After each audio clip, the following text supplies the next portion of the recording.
You're asking whether studying theory genuinely helps with real investigative work, or whether it simply traps people in fixed ideas and leads them to jump to conclusions. Let me give you a straight answer. You're right, solving crimes is hardly ever about quoting textbooks. Theories at best are just frameworks, they help bring structure to chaos. But the danger comes when they're applied without any discernment. What you've just described is known as confirmation bias. It's when people cling to a theory so tightly that they only see what supports it and overlook everything else. That's how innocent people end up being blamed. So, theory on its own isn't enough, but dismissing theory altogether is just as dangerous. You said you care a great deal about experience, that it feels closer to practical reality.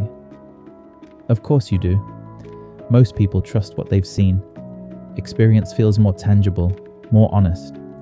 When you've seen blood, heard screams, or watched someone lie through their teeth, experience becomes the lens you trust more than any textbook ever printed.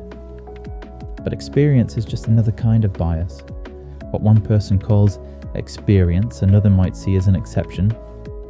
What you think you're seeing isn't always what's actually happening. Experience carries emotion.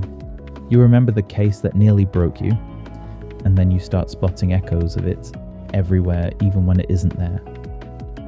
Your fear, your anger, your grief, all of it gets folded into what you call intuition.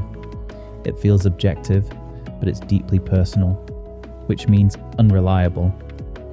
That's why theory exists, not to replace experience or tell you what to think, but to push you to test what you think.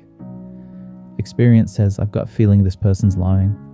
Theory replies, all right, but what's the actual evidence of deception? Can it be measured? Can it be falsified? Or are you just reacting to a memory of someone who sounded similar 3 years ago, at 2 a.m, when you were shattered? That tension, that argument between instinct and structure, that is where good work happens.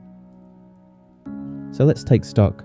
Studying theory can become limiting, especially when it's simply memorized and applied without thought. That's when it leads to confirmation bias, false certainty, and poor conclusions. Relying solely on experience can also be limiting because emotion, memory, and personal narrative distort what you think you're observing. And you'll call that distortion instinct. Proper training doesn't give you answers. It helps you see your blind spots before they ruin someone's life. In other words, we're not teaching you what to think, we're teaching you how to notice when you've stopped. And that begins with asking unsafe questions.